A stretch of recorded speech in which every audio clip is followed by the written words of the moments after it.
हरे कृष्णा। मैं सिमरन गोयल भागवत गीता अध्याय 2 पाठ 3 में आप सबका स्वागत करती हूँ। अविनाशी, अप्रेम्य तथा शाश्वत जीव के भौतिक शरीर का अंत अवश्यमय भावी है।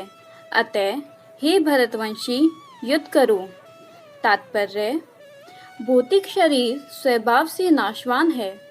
यह तत्क्षण नष्ट हो जाता है और 100 वर्ष बाद भी यह केवल समय की बात है। इसे अनंत काल तक बनाए रखने की कोई संभावना नहीं है। किंतु आत्मा इतना सूक्ष्म है कि इसे शत्रु देख भी नहीं सकता, मारना तो दूर रहा। जैसा कि पिछले श्लोक में कहा गया है, यह इतना सूक्ष्म है कि कोई इसके मापने की बात सोच भी नहीं सकता। अतः दोनों ही दृष्टि से शोक का कोई कारण नहीं है, क्योंकि जीव जिस रूप में है, न तो उसे मारा जा सकता है, न ही शरीर को कुछ समय तक स्थायी रूप से बचाया जा सकता है।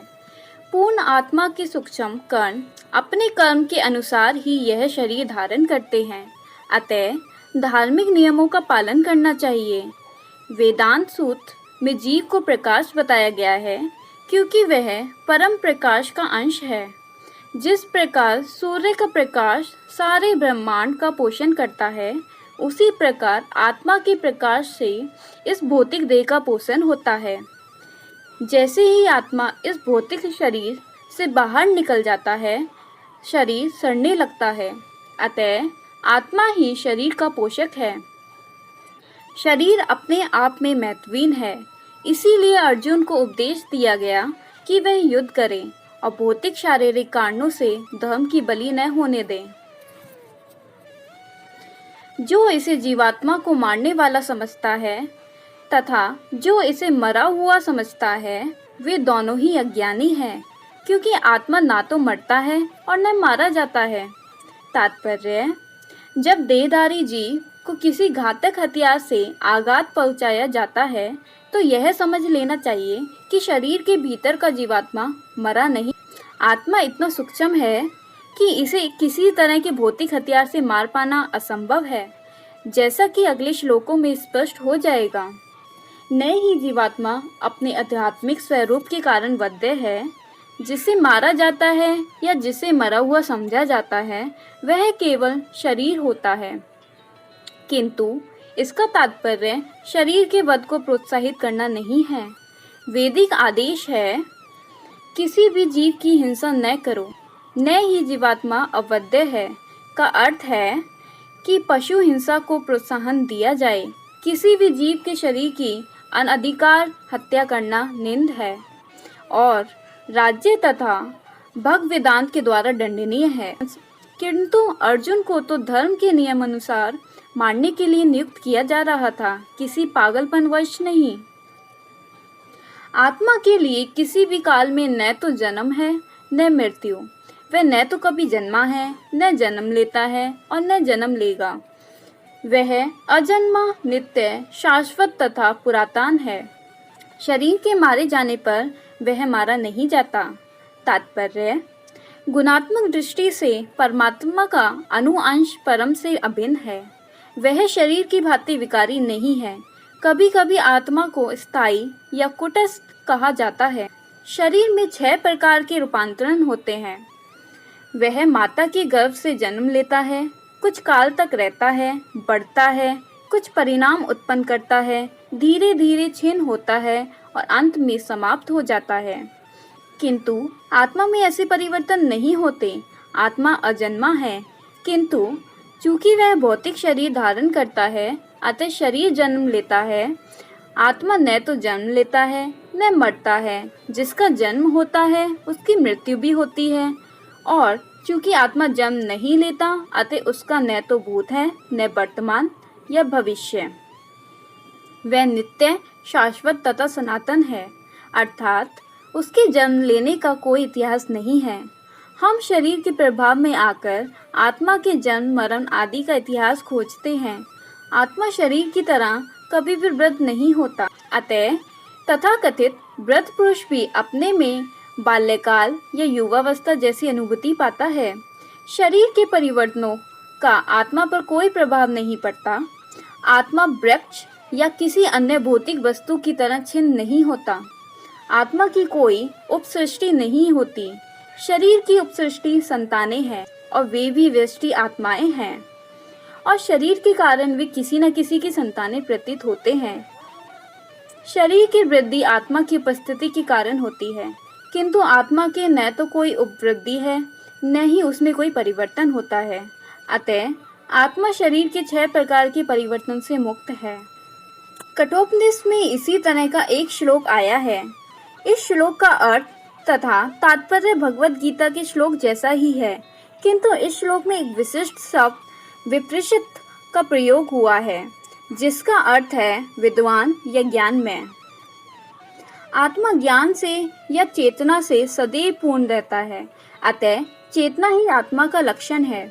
यदि कोई हृदयस्थ आत्मा को नहीं खोज पाता, तब भी वह आत्मा की उपस्थिति को चेतना की उपस्थिति से जान सकता है।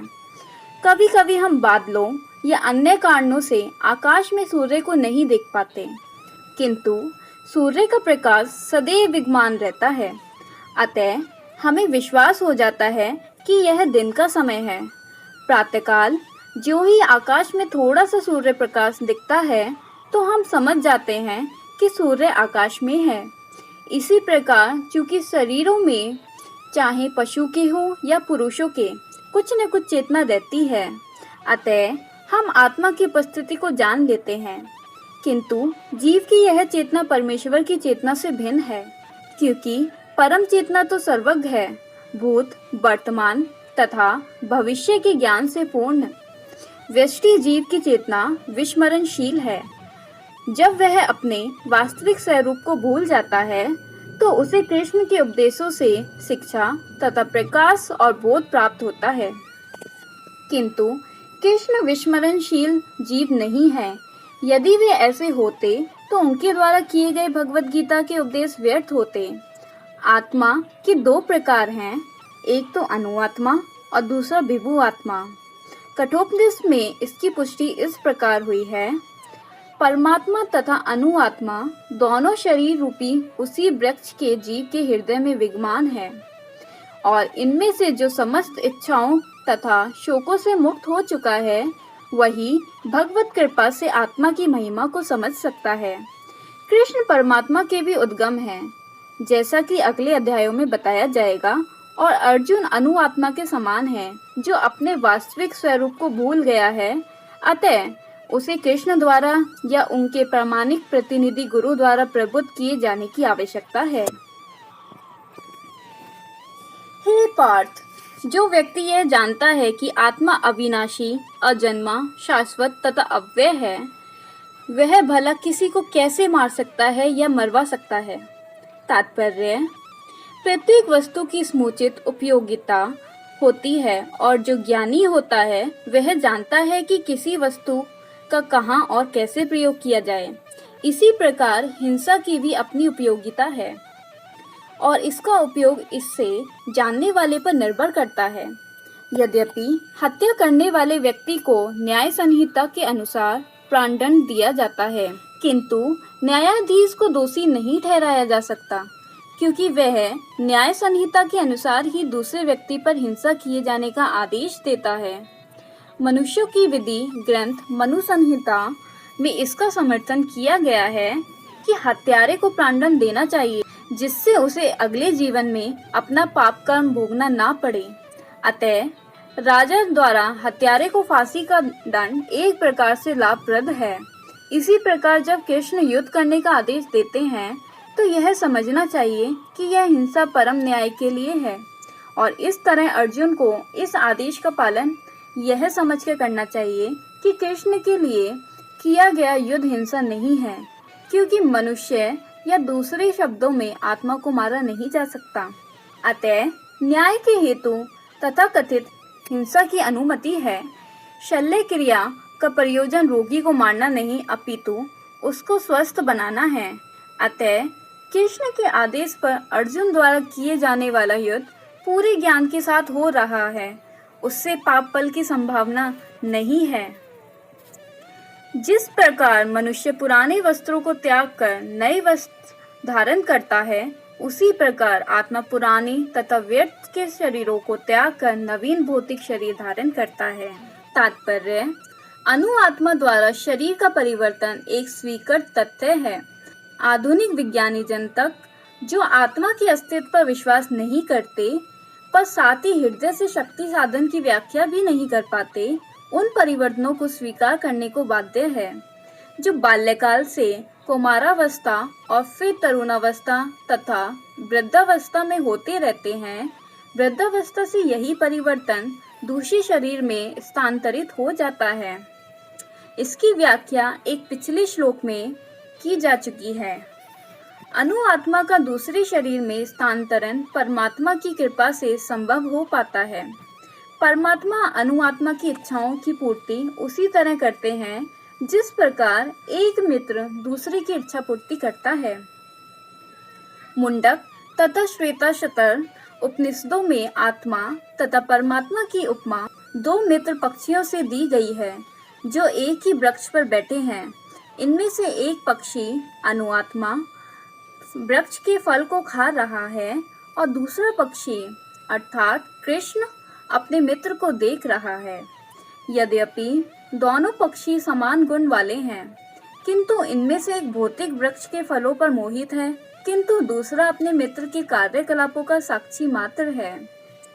कृष्ण साक्षी पक्षी हैं और अर्जुन फल भोक्ता पक्षी। यद्यपि दोनों मित्र हैं, किंतु फिर भी एक स्वामी है और दूसरा सेवक है।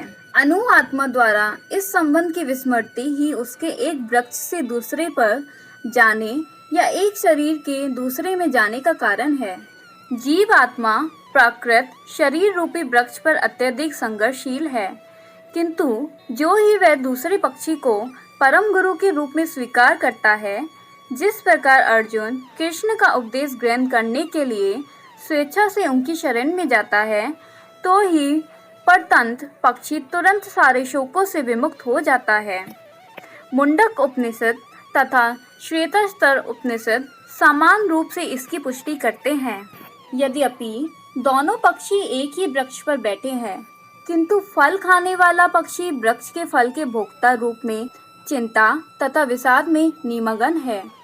यदि किसी तरह वह अपने मित्र भगवान की ओर उन्मुख होता है और उनकी महिमा को जान लेता है, तो वह कष्ट भोगने वाला पक्षी तुरंत समस्त चिंताओं से मुक्त हो जाता है। अब अर्जुन ने अपना मुख अपने शाश्वत मित्र कृष्ण की ओर फेरा है और उनसे भगवत गीता समझ रहा है। इस प्रकार वह कृष्ण से श्रवण करके भगवान की परम महिमा को समझकर शोक से मुक्त हो सकता है। यहाँ भगवान ने अर्जुन को उपदेश दिया है कि वह अपने पितामह तथा गुरु के देहांतरण पर शोक प्रकट न करे, अपितु उसे धर्म युद्ध में उन शरीरों का वध करने में प्रसन्न होना चाहिए, जिससे वे सब विभिन्न शारीरिक कर्म फलों से तुरंत मुक्त हो जाए। बलि वेदी पर यह धर्म युद्ध में प्राणों को अर्पित करने वाला व्यक्ति तुरंत शारीरिक पापों से मुक्त हो जाता है और उच्च लोक को प्राप्त होता है। अतः अर्जुन का शोक करना युक्ति संगत नहीं है। यह आत्मा न तो कभी किसी शस्त्र द्वारा खंड खंड किया जा सकता है, न अग्नि द्वारा जलाया जा सकता है, न जल द्वारा भिगोया या वायु द्वारा सुखाया जा सकता है। तात्पर्य: सारे हथियार, तलवार, आग्नेयास्त्र, वर्षा के अस्त्र, चक्रवात आदि आत्मा को मारने में असमर्थ है। ऐसा प्रतीत होता है कि आधुनिक आग्नेयास्त्रों के अतिरिक्त मिट्टी, जल, वायु, आकाश आदि के भी अनेक प्रकार के हथियार होते थे।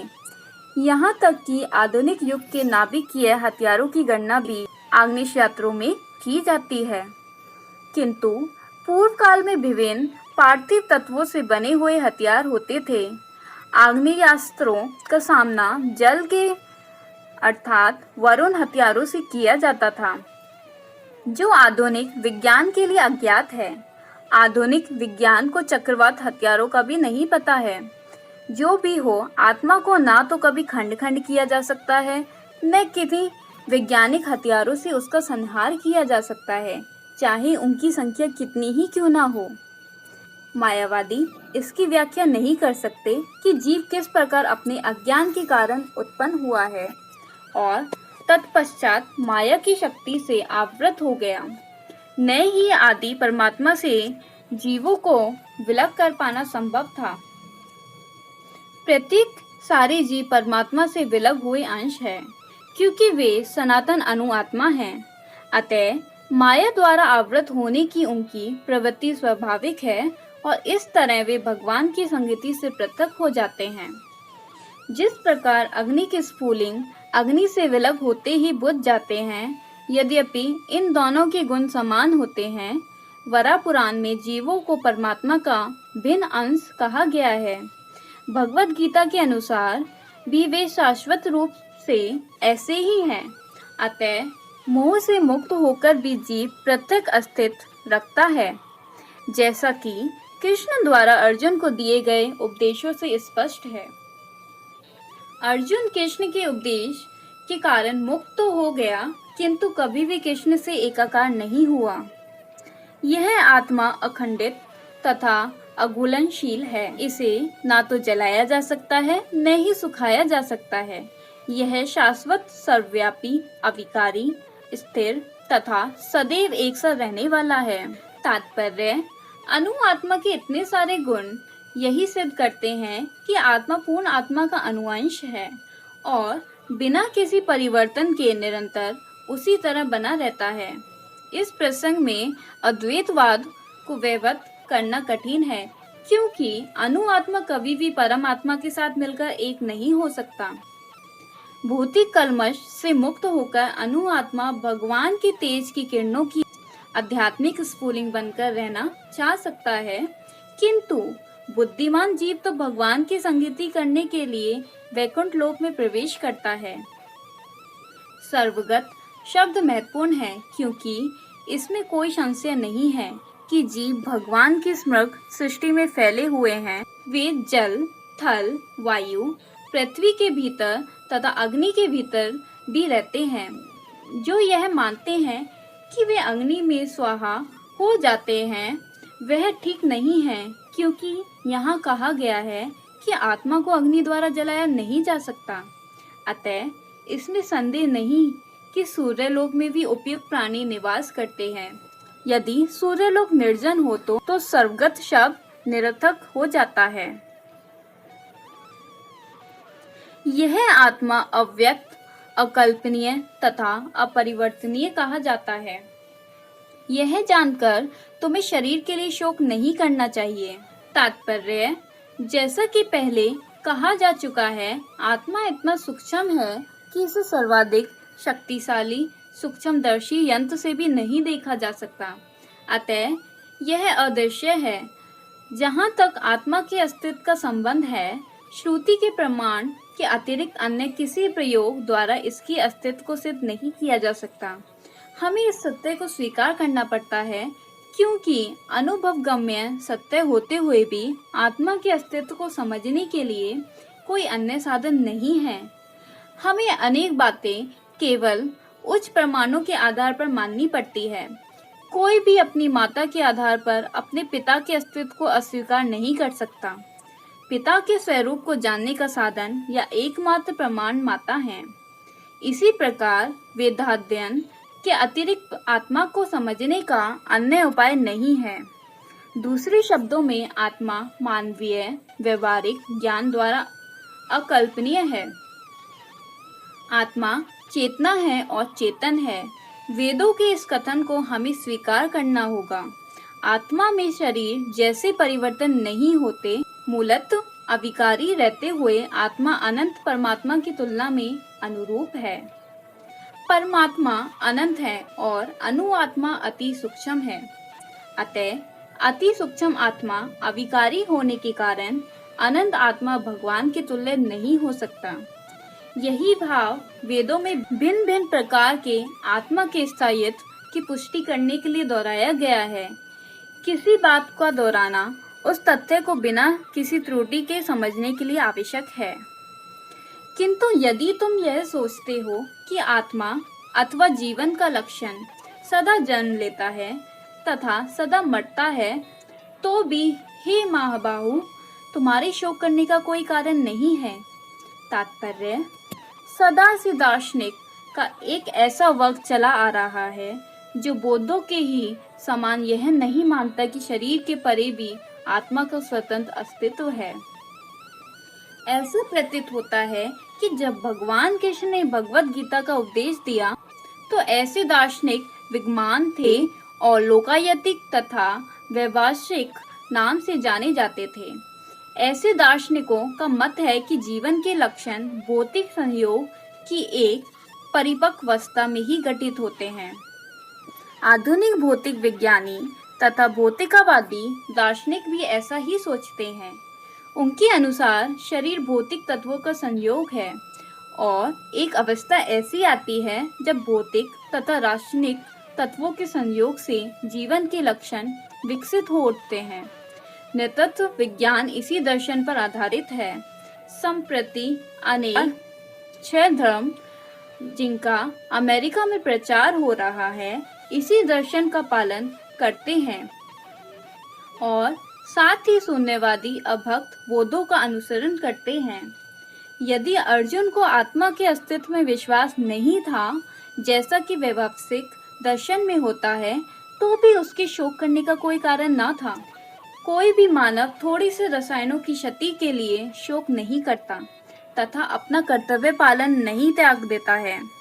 दूसरी ओर आधुनिक विज्ञान तथा वैज्ञानिक युद्ध में शत्रु पर विजय प्राप्त करने के लिए न जाने कितने टन रासायनिक फूंक देते हैं। वैभाषिक दर्शन के अनुसार आत्मा शरीर के क्षय होती ही लुप्त हो जाता है। अतः प्रत्येक दशा में चाहे अर्जुन इस वैदिक मान्यता को स्वीकार करता है कि अणु आत्मा का अस्तित्व है या कि वह आत्मा के अस्तित्व को स्वीकार नहीं करता, उसके लिए शोक करने का कोई कारण न था। इस सिद्धांत के अनुसार चूंकि पदार्थ से प्रत्येक क्षण असंख्य जीव उत्पन्न होते हैं और नष्ट होते हैं, अतः ऐसी घटनाओं के लिए शोक करने की कोई आवश्यकता नहीं है। यदि आत्मा का पूर्ण जन्म नहीं होता तो अर्जुन को अपने पितामह तथा गुरु के वध करने के पाप फलों से डरने का कोई कारण न था, किंतु साथ ही कृष्ण के अर्जुन को व्यंग पूर्वक महाबाहु कहकर संबोधित किया, क्योंकि उसे वैभाषिक सिद्धांत स्वीकार नहीं था जो वैदिक ज्ञान के प्रतिकूल है। शास्त्रीय होने के नाते अर्जुन का संबंध वैदिक संस्कृति से था और वैदिक सिद्धांतों का पालन करते रहना ही उसके लिए शोभनीय था। जिसने जन्म लिया है उसकी मृत्यु निश्चित है और मृत्यु के पश्चात पूर्ण जन्म भी निश्चित है। अतः अपने अपरिहार्य कर्तव्य पालन में तुम्हें शोक नहीं करना चाहिए। तात्पर्य, मनुष्य को अपने कर्मों के अनुसार जन्म ग्रहण करना होता है और एक कर्म अवधि समाप्त होने पर उसे मरना होता है, जिससे वह दूसरा जन्म ले सके। इस प्रकार मुक्ति प्राप्त किए बिना ही जन्म मृत्यु का यह चक्र चलता रहता है। जन्म मरण के इस चक्र से वृथा, हत्या, वध तथा युद्ध का समर्थन नहीं होता, किंतु मानव समाज में शांति तथा व्यवस्था बनाए रखने के लिए हिंसा तथा युद्ध अपरिहार्य है। कुरुक्षेत्र का युद्ध भगवान की इच्छा होने के कारण अपरिहार्य था और सत्य के लिए युद्ध करना शास्त्रीय का धर्म है। अतः अपने कर्तव्य का पालन करते हुए वह स्वजनों की मृत्यु से भयभीत या शोकाकुल क्यों था? वह विधि अर्थात कानून को भंग नहीं करना चाहता था, क्योंकि ऐसा करने पर उसे उन पाप कर्मों के फल भोगने पड़ेंगे जिनसे वह अत्यंत भयभीत था। अपने कर्तव्य का पालन करते हुए वह स्वजनों की मृत्यु को रोक नहीं सकता था और यदि वह अनुचित कर्तव्य पथ का चुनाव करे तो उसे नीचे गिरना होगा। सारे जीव प्रारंभ में अव्यक्त रहते हैं, मध्य अवस्था में व्यक्त होते हैं और विनष्ट होने पर पूर्ण अव्यक्त हो जाते हैं। अतः शोक करने की क्या आवश्यकता है? तात्पर्य, यह स्वीकार करते हुए कि दो प्रकार के दार्शनिक हैं, एक तो वे जो आत्मा के अस्तित्व को मानते हैं और दूसरे वे जो आत्मा के अस्तित्व को नहीं मानते। कहा जा सकता है कि किसी भी दशा में शोक करने का कोई कारण नहीं है। आत्मा के अस्तित्व को न मानने वालों को वेदांतवादी नास्तिक कहते हैं। यदि हम तर्क के लिए इस नास्तिकवादी सिद्धांत को मान भी लें तो भी शोक करने का कोई कारण नहीं है। आत्मा के पृथक अस्तित्व से भिन्न सारे भौतिक तत्व सृष्टि के पूर्व अदृश्य रहते हैं। इसे अदृश्य रहने की सूक्ष्म अवस्था से ही दृश्य अवस्था आती है। जिस प्रकार आकाश से वायु उत्पन्न होती है और वायु से अग्नि, अग्नि से जल और जल से पृथ्वी उत्पन्न होती है, पृथ्वी से अनेक प्रकार के पदार्थ प्रकट होते हैं, यथा एक विशाल गगनचुंबी महल पृथ्वी से ही प्रकट होता है। जब इसे ध्वस्त कर दिया जाता है तो वह अदृश्य हो जाता है और अनंत परमाणु रूप में बना रहता है। शक्ति संरक्षण का नियम बना रहता है, किंतु कालक्रम में वस्तुएं प्रकट तथा अप्रकट होती रहती हैं। अंतर इतना ही है, अतः प्रकट होने या अप्रकट होने पर शोक करने का कोई कारण नहीं है। यहाँ तक कि अप्रकट अवस्था में भी वस्तुएं समाप्त नहीं होती। प्रारंभिक तथा अंतिम दोनों अवस्थाओं में ही सारे तत्व अप्रकट रहते हैं, केवल मध्य में वे प्रकट होते हैं और इस तरह से इससे कोई वास्तविक अंतर नहीं पड़ता। यदि हम भगवत गीता के इस वैदिक निष्कर्ष को मानते हैं कि यह भौतिक शरीर कालक्रम में नाशवान है किंतु आत्मा शाश्वत है, तो हमें यह सदा स्मरण रखना होगा कि यह शरीर वस्त्र के समान है। अतः वस्त्र परिवर्तन होने पर शोक क्यों? शाश्वत आत्मा की तुलना में भौतिक शरीर की कोई यथार्थ अस्तित्व नहीं होता। यह स्वप्न के समान है। स्वप्न में हम आकाश में उड़ते या राजा की भांति रथ पर आरूढ़ हो सकते हैं, किंतु जागने पर देखते हैं कि ना तो हम आकाश में हैं न रथ पर। वैदिक ज्ञान आत्म साक्षात्कार को भौतिक शरीर के अनस्तित्व के आधार पर प्रोत्साहन देता है। अतः चाहे हम आत्मा के अस्तित्व को माने या ना माने, शरीर नाश के लिए शोक करने का कोई कारण नहीं है। हरे कृष्णा। आने वाले अध्याय में हम इसके बारे में और जानेंगे। अब मुझे आज्ञा दें और भागवत सुनते रहें। हरे कृष्णा।